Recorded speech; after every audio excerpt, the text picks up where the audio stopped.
जब भारत के प्रधानमंत्री नरेंद्र मोदी फ्रांस की विजिट पर थे वहां के बेस्टाइल डे सेलिब्रेशन में हिस्सा लेने के लिए, तब उन्होंने फ्रांस के प्राइम मिनिस्टर के साथ एक ऐसा समझौता किया जिससे भारत की यूपीआई टेक्नोलॉजी अब भारत को बना सकती है ग्लोबल इकोनॉमी पावर।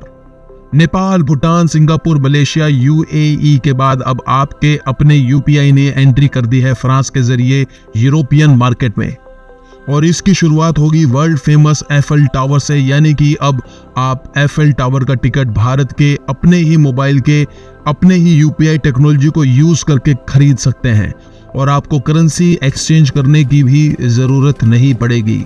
आज इस वीडियो में हम जानेंगे कि आखिर मोदी का ये समझौता भारत की आर्थिक पिक्चर को कैसे बदल सकता है और कैसे Bharat global economy super power बन सकता है। लेकिन इससे पहले आप हमारे चैनल स्टॉकफीड को सब्सक्राइब जरूर कर लें, क्योंकि हम आपके लिए लाते हैं ऐसे ही इंटरेस्टिंग वीडियोस।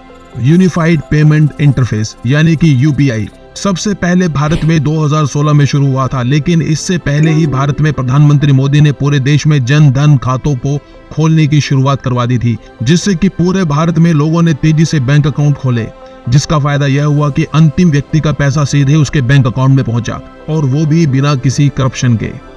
यूपीआई की शुरुआत से ही डिजिटल पेमेंट्स में भारत एक अग्रिम देश बन गया।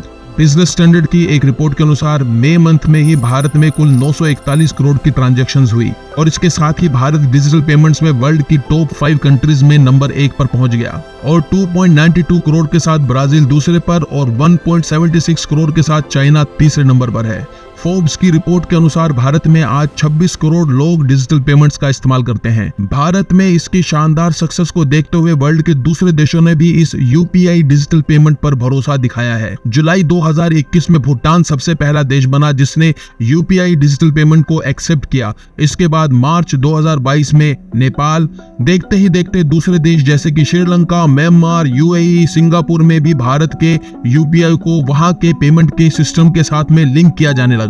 भारत का यूपीआई क्रॉस बॉर्डर ट्रांजैक्शंस की कॉस्ट को रिड्यूस और एक्सेलरेट दोनों कर सकता है और काफी सिक्योर भी रहता है। ये एक बड़ा रीजन है भारत की यूपीआई की सक्सेस के पीछे। और अब फ्रांस के पेमेंट के साथ लिंक हो जाने के बाद भारत के यूपीआई की एंट्री यूरोप में भी हो गई है। आइए अब जानते हैं कि इंडिया के लिए इसकी क्या इंपॉर्टेंस है। किसी भी देश का ट्रांजैक्शंस का अपना एक स्ट्रॉन्ग नेटवर्क होना जरूरी होता है, वरना उस देश को हमेशा दूसरे देश की ट्रांजैक्शंस प्रोटोकॉल पर निर्भर रहना पड़ता है। जैसे कि यूएसए का डॉलर, जिसको हर देश अपने पास रिजर्व फंड्स में रखना चाहता है, इसलिए आज यूएसए डॉलर दुनिया की सबसे पावरफुल करेंसी है और यूएसए एक डेवलप्ड नेशन है।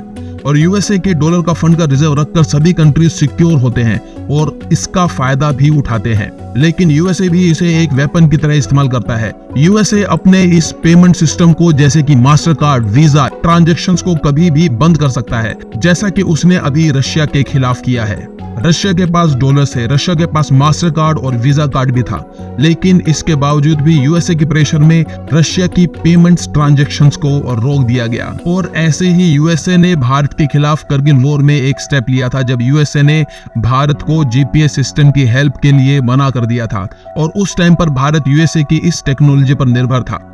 पेमेंट ट्रांजैक्शंस किसी भी देश की सॉफ्ट पावर होती है। ऐसी ट्रांजैक्शंस पर किसी दूसरे देश के बैंकिंग सिस्टम पर डिपेंड रहना हमेशा रिस्की होता है, और दूसरे देश आपको हमेशा इस टेक्नोलॉजी के रिमूवल की धमकी दे सकते हैं, जैसा कि रशिया के साथ यूक्रेन वॉर में हो भी चुका है। लेकिन भारत में निर्मित यूपीआई का पहले देश के अंदर strongest payment transactions network establish किया गया, और इसके बाद अब इंटरनेशनल कंट्रीज को इस नेटवर्क से जोड़ा गया, उनका भरोसा जीता गया। इस तरह से इंडिया आज डिजिटल ट्रांजैक्शंस के केस में सुपर पावर क्लब के लेवल पर है। और सबसे अच्छी बात है कि भारत की इस ग्लोबल सुपर इकोनॉमी की जर्नी को आप अपनी आंखों के सामने होता हुआ देख रहे हैं। भारत की इस पॉजिटिव न्यूज को सब घरों तक पहुंचाने के लिए इस वीडियो को लाइक और शेयर जरूर करें। क्या आप भी मानते हैं कि यूपीआई के ग्लोबल होने से भारत की इकोनॉमी को सुपर पावर बनने में मदद मिलेगी? कमेंट सेक्शन में हमें आपके विचारों का इंतजार रहेगा।